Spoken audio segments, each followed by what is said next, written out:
Alors, frères et sœurs, aujourd'hui, nous célébrons deux colonnes de l'Église, deux grandes colonnes, mais dans un unique mystère. On aurait pu les célébrer séparément, comme des personnalités, certes intéressantes, mais chacune ayant son charisme, ayant travaillé dans son coin. Bien au contraire, dans leur diversité, ils ont travaillé pour l'unique mission. Ils ont touché le Christ et ont fait connaître ce Christ. Ils ont rassemblé l'Église, l'un, Pierre, en rassemblant les fils d'Israël, et Paul en allant chercher les gentils, comme on les appelait, pour parler des païens, ceux qui sont au loin, mais dans l'unique mystère de Dieu. Nous célébrons au fond une grâce du Christ qui a touché de façon convaincante deux personnes. Il a fait d'un renégat Pierre, c'est quelqu'un qui a renié Jésus. Il en a fait un roc. Tu es Pierre. Sur cette pierre, je bâtirai mon église. Il a fait d'un persécuteur, Paul, il en a fait un prédicateur. Celui qui, nous avons lu les Actes des Apôtres dans le cours biblique, qui ne respirait que haine contre les chrétiens, est devenu celui qui, après ça, ne respirait que amour. Il ne dormait pas tant qu'un frère, une sœur n'a pas entendu la parole de Dieu. Sa voix est devenue celle de Dieu. Sa parole est devenue celle de Dieu. Entre les deux, ça n'a pas toujours été facile. Donc, si vous lisez les Actes des Apôtres, il y a même eu des tensions entre les deux. Alors, de ce duel est née une fraternité, celle de l'Église. Normalement, les duels nous divisent, les bons d'un côté, les mauvais de l'autre, ou bien, on va dire, les traditionalistes d'un côté, et puis les progressistes de l'autre. L'un et l'autre, dans cette tension, ceux qui ont été au cours biblique, on a perçu cette tension. C'était Pierre qui défendait la loi et la fidélité à la loi de Dieu, et Pierre qui était ouvert aux nations. Mais comment on va faire vivre les deux ensemble? De cet ensemble est née l'unité de l'Église, dans la légitime diversité des missions.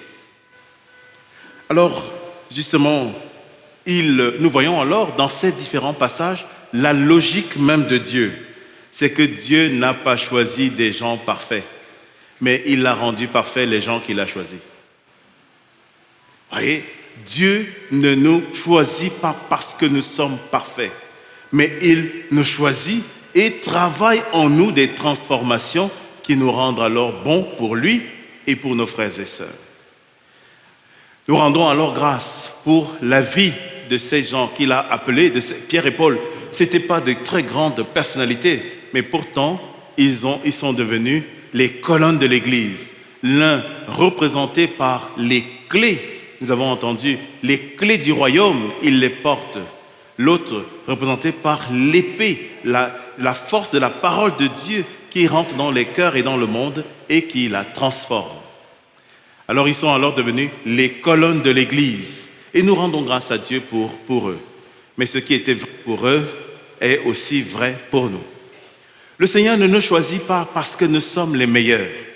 Il nous choisit pour nous inviter à travailler à sa mission, chacun à sa manière, mais en nous rendant de plus en plus meilleurs et bons pour toucher les cœurs, chacun à sa façon. Alors, justement, dans la première lecture, on a vu ça. On n'enchaîne pas la parole. On n'enchaîne pas la grâce de Dieu. Le Seigneur va la chercher du fond de ce cachot pour que, libre, il puisse annoncer la parole. Ils auraient pu fuir. Pierre aurait pu fuir en disant « Oh là là, je ne vais pas mourir pour ça ». Bien au contraire, le lendemain, on le retrouve dans le temple en train de prêcher cette parole. Sa vie a été mise en danger, mais ça ne l'a pas découragé. La persécution est devenue l'occasion de la propagation de la foi. Vous voyez? Donc, voilà le grand enjeu dans la vie des apôtres. ils sont devenus des gens qui sont disponibles pour la grande mission. Saint Paul le dit aussi, ils sont passés par le feu, ils ont souffert, tous m'ont abandonné, mais lui, il m'a assisté. Le Seigneur a toujours été là, le Seigneur m'a accompagné, le Seigneur m'a donné de prendre des risques, mais il ne m'a jamais abandonné. Je suis avec vous tous les jours jusqu'à la fin du monde, dit Jésus. Alors, ce qui est vrai de Saint Pierre et de Saint Paul, je l'ai dit, est aussi vrai pour nous. Je voudrais maintenant parler un peu de moi. Ça ne se fait pas, mais tant pis. En rendant grâce à Dieu pour les 16 années de sacerdoce, je crois que vous connaissez déjà mon histoire. Si vous ne la connaissez pas, vous me donnerez 2 bières, je vais vous raconter ça. Je vais être chaud, là. Je vais être chauffé à blanc, et puis je vais vous compter toutes. Parce qu'il y a beaucoup de palabres, beaucoup d'affaires. Mais je prends les 6 dernières années, j'avais fait une transition qui avait été plutôt difficile. Je suis passé de la vie religieuse à la vie diocésaine. Prêtre de la communauté Saint-Jean, je suis devenu prêtre du diocèse de Saint-Jérôme. Monseigneur Morissette, Monseigneur Poisson arrivait alors comme évêque coadjuteur, c'est des termes techniques pour dire qu'il est évêque pareil, mais évêque coadjuteur. En tout cas, j'avais été accueilli dans le diocèse avec Monseigneur Morissette. Et puis, ça avait été une transformation difficile, un changement de cap très important dans ma vie. Je suis rentré en vie religieuse, j'avais 18 ans, et je suis en sorti bien des années plus tard, mais pour embrasser une autre vie. Alors, tout en gardant ma consécration à Dieu comme prêtre. Alors, on a commencé à la cathédrale, j'ai commencé à la cathédrale, puis on m'a dit de venir à Saint-Antoine. Voilà. À Saint-Antoine, après on m'a dit, oh là là, je vais le dire comme c'était sorti, le prêtre à Sainte-Sophie avait fait une dépression sérieuse, donc on m'a dit du jour au lendemain, c'était un mardi, écoute, tu commences à Sainte-Sophie dimanche prochain. Je dis, ça alors, ok, allons-y. Donc, arrivé, nous avons, ce qu'il faut dire, l'état de notre paroisse, quand je suis arrivé, c'était plutôt compliqué, on va dire. Alors, mais le Seigneur a béni notre mission. Donc je veux rendre grâce à Dieu pour la mission à laquelle le Seigneur nous a appelés, mais il a béni nos efforts. On a pris des risques. Alors je pose toujours la question en Église. Avons-nous quelque chose à perdre? Il faut prendre des risques. Le risque d'oser rencontrer les gens, de proposer quelque chose de nouveau. Le pape François aimait à dire qu'il préfère une église qui prend des risques plutôt qu'une église qui est juste assise et qui contemple ses acquis. On dit du pape François que lorsqu'il était lors des congrégations générales, lors du conclave qu'il a fait pape, le pape avait parlé de la nécessité pour l'église de s'ouvrir à la mission. Il avait alors pris l'évangile de la brebis perdue. Vous savez que l'évangile dit ceci, il y en a 99 qui restent dans le bercail et il y en a une qui est perdue. Que fait le bon berger? Il laisse les 99 pour aller chercher la brebis perdue. Le pape de dire, les proportions sont inversées. Il y a 99 brebis qui sont dehors, il y en a une qui est restée à l'église. Donc souvent, nous mettons beaucoup d'énergie à juste, cajoler la petite brebis qui est là pour ne pas perdre ce qui nous reste, au lieu de mettre beaucoup d'énergie à aller chercher ceux et celles de nos frères qui sont au loin. J'ai voulu en tout cas essayer de me mettre dans cette dynamique, celle de la mission. Une église aux portes ouvertes.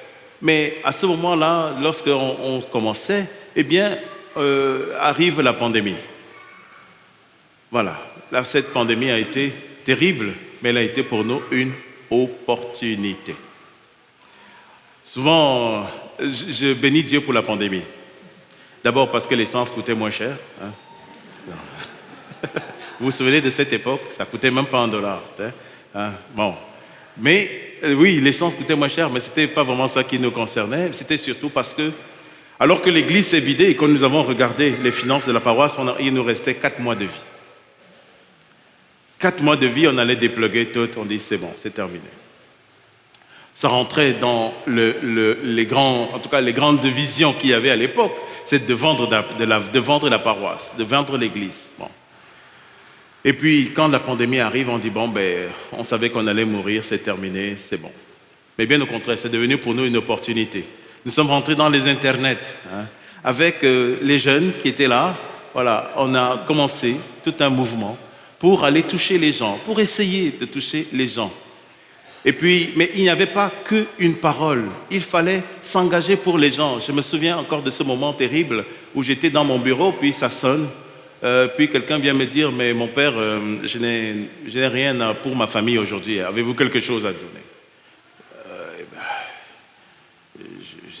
J'ai rien pantoute. Bon, et puis 2 coups de fil, et puis on a réussi à avoir une caisse de nourriture pour lui. Ma question c'était, et la semaine prochaine, comment il va faire?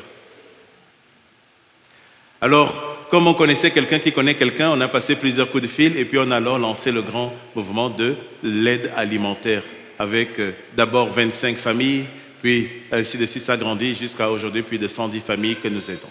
Nous rendons grâce à Dieu pour ça. Mais il n'y avait pas que ça, il y avait aussi le comptoir vestimentaire, il y avait des changements à apporter. Il y avait à proclamer la foi, il y avait à aller toucher les jeunes, il y avait comme je disais, le pape François disait, tant que quelqu'un dans notre communauté n'a pas entendu parler de Jésus et n'a pas été touché, nous ne devons pas dormir tranquille. Nous ne devons pas baisser les bras. Mais en nous rappelant une chose, le Seigneur ne nous a pas envoyé convaincre, il nous a envoyé pour annoncer. Moi, je prie pour que, voilà, on continue de rester dans cette ligne. Nous ne sommes pas là pour juste organiser une paroisse. Nous sommes là pour continuer une mission. Le but est de donner notre vie pour la mission.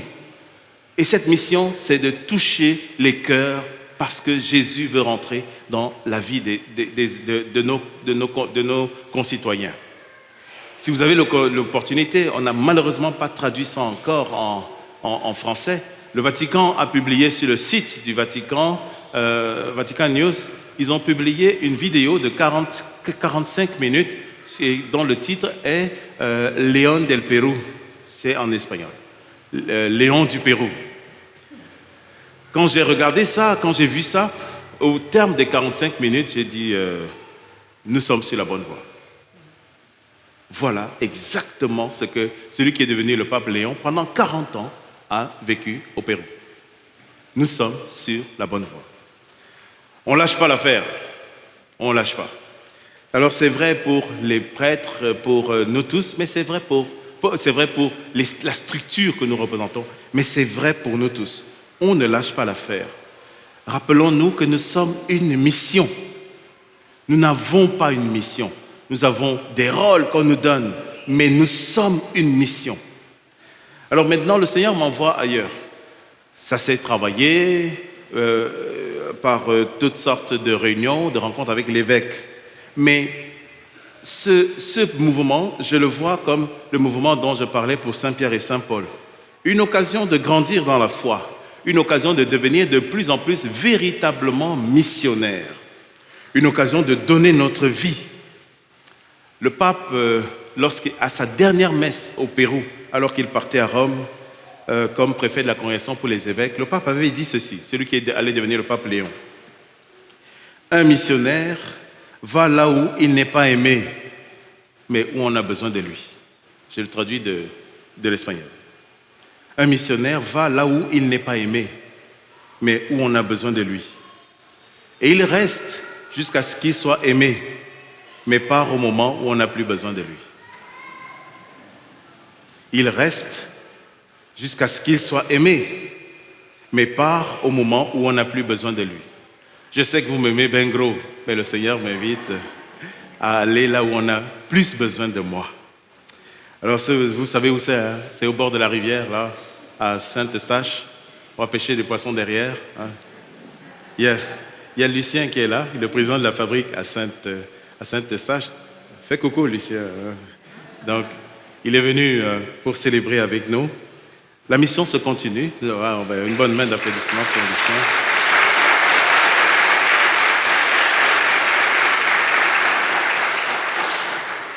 La mission se continue. Les missionnaires que nous sommes, nous allons là où on a besoin de nous. Bien sûr, nous allons pour vivre l'amour de Dieu. Mais nous ne voulons pas juste être aimés pour nous. Nous voulons conduire à Jésus. Allons à Jésus. Et c'est avec lui que nous marchons. Alors, dans cette action de grâce, je vous dis merci pour tous ces moments vécus ensemble. Il y a encore un petit bout, encore quelques semaines, hein? Mais je sais que beaucoup vont partir en vacances demain ou ces prochains jours. Mais un très grand merci pour l'audace. Je voudrais remercier les membres de la fabrique. On a pris des risques alors qu'il nous restait, je vous raconte une petite anecdote. La première année, je me souviens, on avait fait comme bénéfice total dans l'année $800. C'est merveilleux. Bon, je ne vais pas vous dire combien on a en caisse aujourd'hui, mais on n'est pas pauvre. Hein. Bon, on rend grâce à Dieu. Mais on a pris des risques. Avec le peu qu'on avait, on réinvestissait dans la mission. On prenait l'audace de bouger, de changer, en commençant par des petites choses. La musique, les chants, beaucoup sont venus, les jeunes, le service de messe, la liturgie, la parole de Dieu. On a surtout bâti une communauté. Voilà, où nous sommes. Le plus grand titre entre vous et moi, c'est frères et sœurs. Il n'y a pas d'autre titre. Voilà. Je suis juste un frère qui marche avec ses frères et sœurs. Donc c'est pour cela que je dis un très grand merci et qu'on lève les bras au ciel pour remercier le Seigneur et pour lui confier la suite, parce que c'est lui qui est le maître du temps. Je nous propose alors d'applaudir le maître du ciel, notre Seigneur.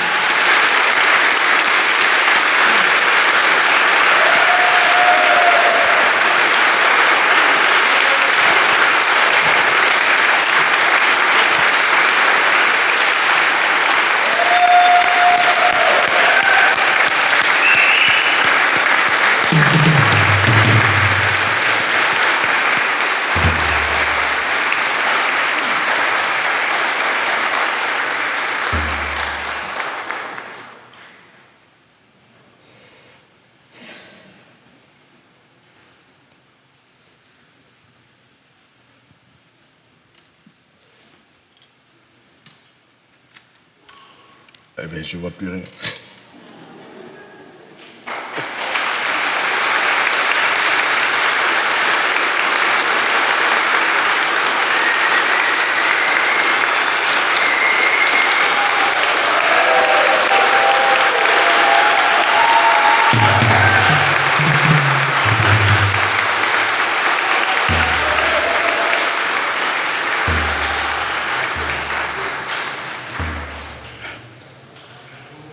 Ça arrive des fois.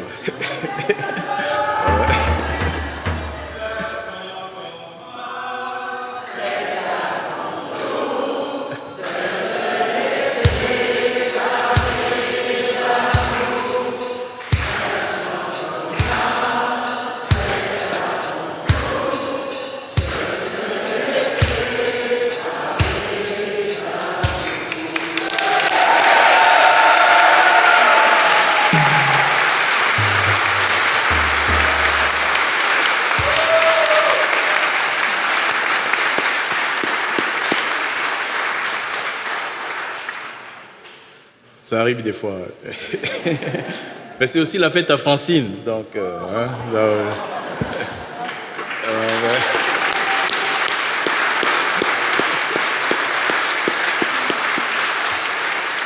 c'est elle qui m'avait ouvert la porte quand je suis arrivé.